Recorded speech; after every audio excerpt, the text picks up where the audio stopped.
जी बेटा, जैसा कि पहले जिक्र किया था कि हमने अब एक लॉन्ग क्वेश्चन पढ़ना है, रेक्टेंगुलर कंपोनेंट्स ऑफ वेक्टर।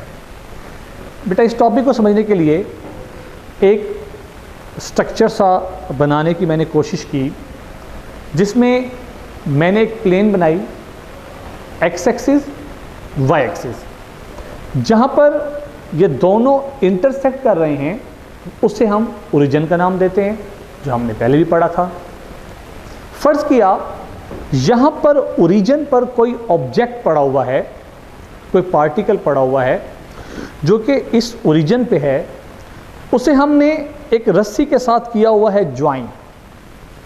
मैंने क्या किया, इस रस्सी को इस तरफ खींचा एक्स एक्सिस की जानिब, ऐसे सीधा एक्स एक्सिस की तरफ। ये जो ऑब्जेक्ट यहाँ पर ओरिजिन पे पड़ा हुआ है वो यही समझेगा कि एक मेरे ऊपर फोर्स लग रही है, जो फोर्स मुझे एक्स एक्सिस की तरफ खींचने की कोशिश कर रही है और मैंने एक्स एक्सिस को मूव करना है। अगर मैं इसी ऑब्जेक्ट को ओरिजिन से फोर्स लगा के यूं ऊपर की जानिब खींचता हूं, इसका मतलब ये है जो ऑब्जेक्ट पड़ा हुआ है वो ये फील करेगा कि कोई एक फोर्स है, एक ताकत है जो मुझे कहाँ खींच रही है, वाई एक्सिस की जानिब। सारी फोर्स वाई की जानिब है, वो इस तरफ मूव करना चाहेगा। अगर मैं फोर्स इस तरफ लगाता हूँ तो मेरा पार्टिकल एक्स एक्सिस पे जाता है। अगर मैं फोर्स ऊपर लगाता हूँ तो पार्टिकल वाई एक्सिस पे जाता है। लेकिन अगर मैं इस ऑब्जेक्ट को इस तरह खींचता हूँ, सेंटर से, ओरिजिन से यूं बाहर की जानिब, अब ये ऑब्जेक्ट क्या फील करेगा? क्या ये एक्स एक्सिस पे जाएगा? नहीं। क्या ये वाई एक्सिस पे जाएगा? नहीं। ये ऑब्जेक्ट कुछ ऐसा फील करेगा कि मेरे ऊपर एक ऐसी फोर्स लग रही है जिसका कुछ हिस्सा मुझे खींचना चाह रहा है टुवर्ड्स एक्स एक्सिस, जिसका कुछ हिस्सा मुझे खींचना चाह रहा है टुवर्ड्स वाई एक्सिस।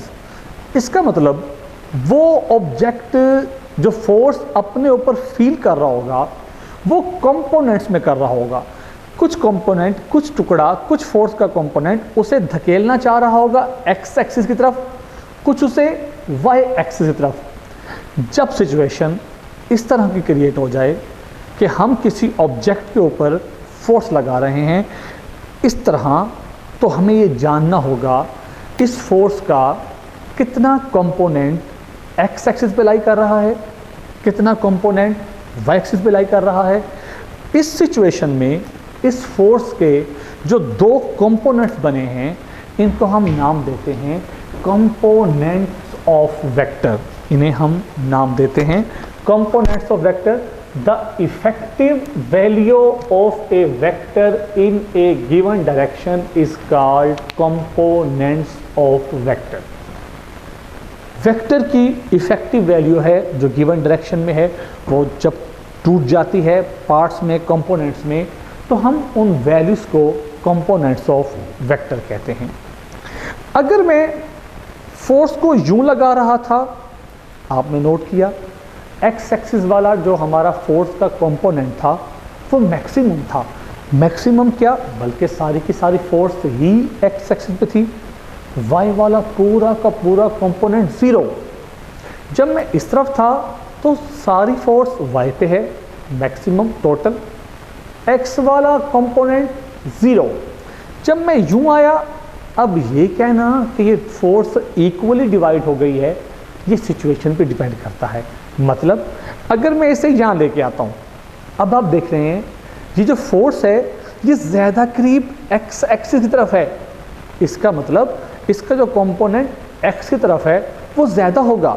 सेंटर पे, ओरिजिन में पड़ा हुआ ऑब्जेक्ट जितना खिंचाओ, ऑब्जेक्ट जितना खिंचाओ एक्स एक्सिस की तरफ फील कर रहा होगा उतना वाई की जानिब नहीं।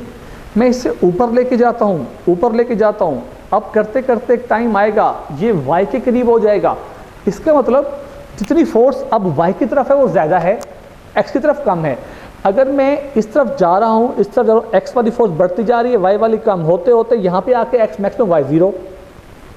ऊपर आ रहा हूँ, x कम होती जा रही है, y बढ़ती जा रही है, y बढ़ते बढ़ते मैक्सिमम x0। इसी चीज़ को आज के लेक्चर में हमने लेके आगे चलना है, जिसे हम नाम देते हैं रेक्टेंगुलर कंपोनेंट्स ऑफ वेक्टर की शक्ल में।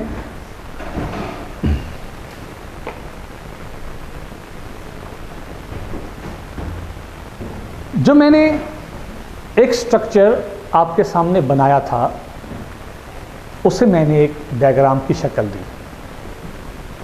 ए यहाँ पे वही वेक्टर है जिसे हम अभी नाम दे रहे थे फोर्स। ए हमारा वही वेक्टर है, ओरिजिन से वो फोर्स एक ऑब्जेक्ट को बाहर की जानिब खींच रही है, फोर्स इधर भी फील हो रही है, फोर्स उधर भी फील हो रही है।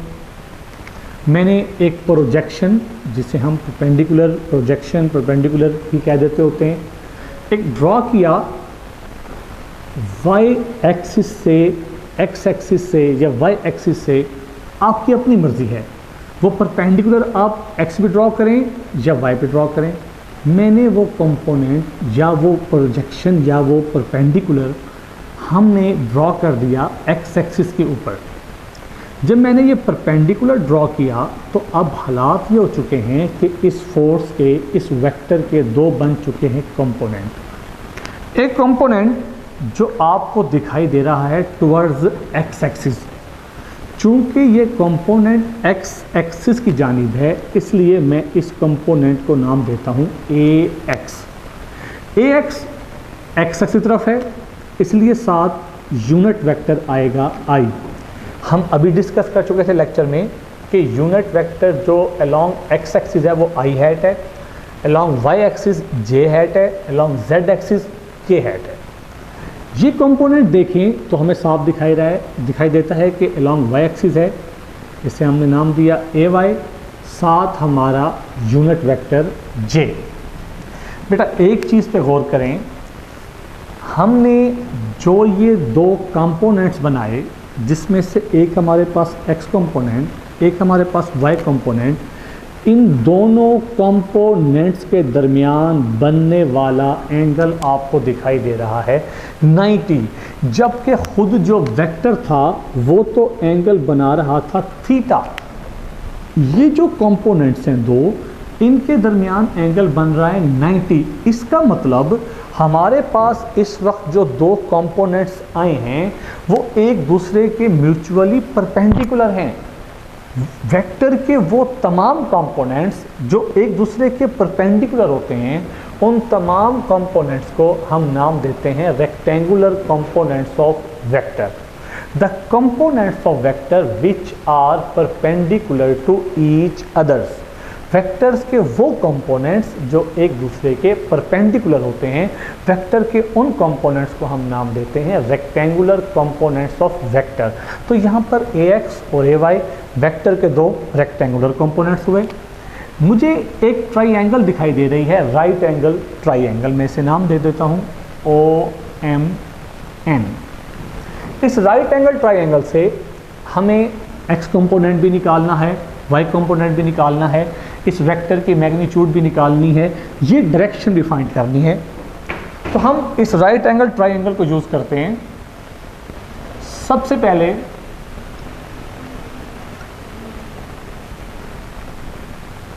x कंपोनेंट ऑफ वेक्टर, जिसे हम डायग्राम के मुताबिक ax का नाम दिए हुए हैं, हमें ये कंपोनेंट फाइंड करना है। चूँकि राइट एंगल ट्राइंगल है, हम यहाँ पे ट्रिग्नोमेट्रिक फंक्शन, ट्रिग्नोमेट्रिक रेशो लगा सकते हैं।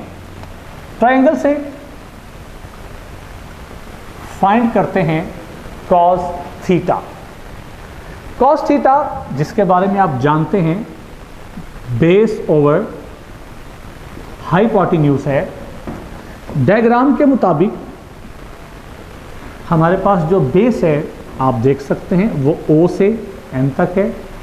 जो हाइपोटेन्यूज है वो हमारे पास O से M तक है। कॉस थीटा O से N तक आप देख सकते हैं हमारे पास AXI है। O से M तक हमारे पास A वेक्टर है, हम इसको उठा के ले आते हैं ऊपर। A vector cos theta AXI, ये हमारे पास आ गया तो वेक्टर का x कंपोनेंट, ये हमारे पास इस वेक्टर का x कंपोनेंट आ गया। अब हमें इस वेक्टर का निकालना है y कंपोनेंट।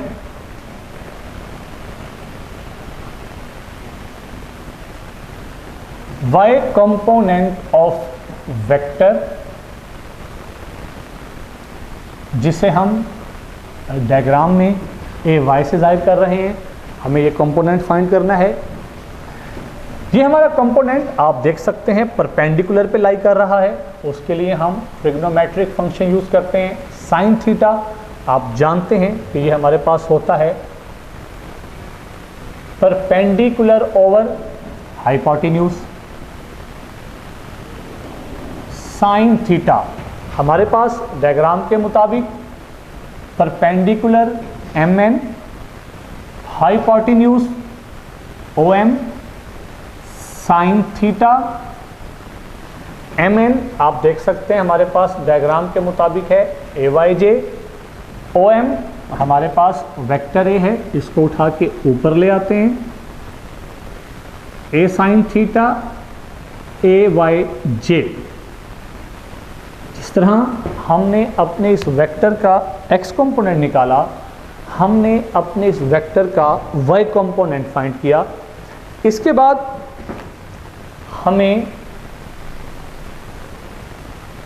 चाहिए होती है मैग्नीट्यूड। हमें इस वेक्टर की मैग्नीट्यूड फाइंड करनी है।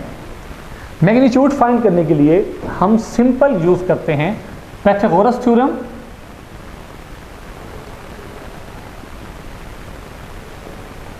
बेटा वो हमने पढ़ा हुआ है, हम जानते हैं hypotenuse square, base square, perpendicular square. Diagram के मुताबिक OM स्क्वायर, ON स्क्वायर,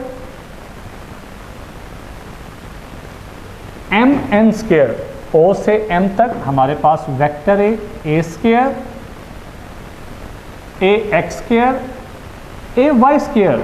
आपने देखा जब मैंने अब वैल्यूज पुट की हैं, मैंने एरो यूज नहीं किए, यूनिट वेक्टर नहीं लगाए, नहीं लगाने वो इसलिए चूंकि हम यूज निकालना चाह रहे हैं वेक्टर की मैग्नीट्यूड। जब मैग्नीट्यूड की बात आएगी तो फिर हम डायरेक्शन की बात नहीं करेंगे, फिर हम सिर्फ मैग्नीट्यूड की बात करेंगे। तो हमने मैग्नीट्यूड की जब बात की तो हमने डायरेक्शंस को ड्रॉप कर दिया। अगर मैं इसको यूं लिखना चाहूं तो लिख सकता हूं AX square plus AY square. ये हमने फाइंड की वेक्टर की मैग्नीट्यूड। अब हमें निकालनी है इस वेक्टर की डायरेक्शन, कि हमारा ये वेक्टर कितने डिग्री के एंगल पे लाई कर रहा है। उसके लिए हम यहाँ पे निकालते हैं टेंजेंट थीटा। आप जानते हैं वो हमारे पास होता है परपेंडिकुलर ओवर बेस।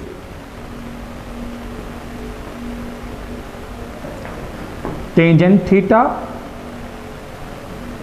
परपेंडिकुलर हम देख सकते हैं हमारे पास MN, base ON, tangent theta AY over AX। Theta is equal to tan inverse AY over AX। ये हमने फाइंड कर ली अपने इस वेक्टर की डायरेक्शन कि ये कितने डिग्री के एंगल पे लाई कर रहा है।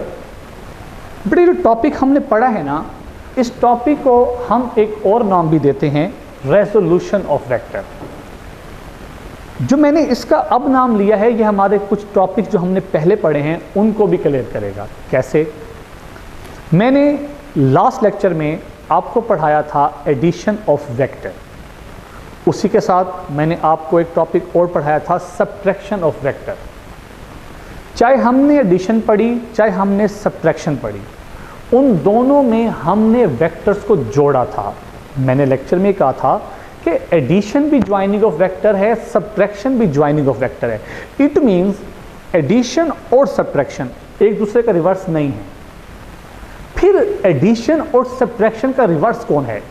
याद रखिएगा, वेक्टर की एडिशन का रिवर्स भी वो होगा जिसमें हम वेक्टर्स को ज्वाइन नहीं करेंगे, ब्रेक करेंगे, स्प्लिट करेंगे। एडिशन का रिवर्स भी होता है रेजोल्यूशन ऑफ वेक्टर। सब्ट्रैक्शन की बात करेंगे तो तब भी हम बात ये करेंगे resolution of vector. The reverse process of addition of vector is resolution of vector. ये हमने वेक्टर को रिजॉल्व किया है, वेक्टर की रेजोल्यूशन की है, वेक्टर को स्प्लिट किया है। बेसिकली रेजोल्यूशन ऑफ वेक्टर की जो डेफिनेशन है वो ये है, the splitting up A vector, vector को स्प्लिट अप करना इनटू इट्स कंपोनेंट, वेक्टर को स्प्लिट करना उसके कंपोनेंट्स में, उसके टुकड़ों में, उसे हम नाम देते हैं रेजोल्यूशन ऑफ वेक्टर। वेक्टर को स्प्लिटिंग अप करना, स्प्लिट अप करना, तोड़ देना इनटू इट्स कंपोनेंट, ये चीज़ कहलाती है रेजोल्यूशन ऑफ वेक्टर। तो हमने बेसिकली वेक्टर की रेजोल्यूशन की है, वेक्टर को स्प्लिट अप किया है। तो याद रखें बेटा, जो टॉपिक जो हमने पढ़ा ये बेसिकली रेजोल्यूशन ऑफ वेक्टर भी है, रेक्टेंगुलर कंपोनेंट ऑफ वेक्टर भी कहते हैं। वो इसलिए चूँकि दो कंपोनेंट जो हमने बनाए थे वो एक दूसरे के परपेंडिकुलर हैं। उम्मीद है आपको ये चीज़ें क्लियर हो गई होंगी। इंशाल्लाह नेक्स्ट लेक्चर में नए टॉपिक के साथ आएंगे। तब तक अल्लाह।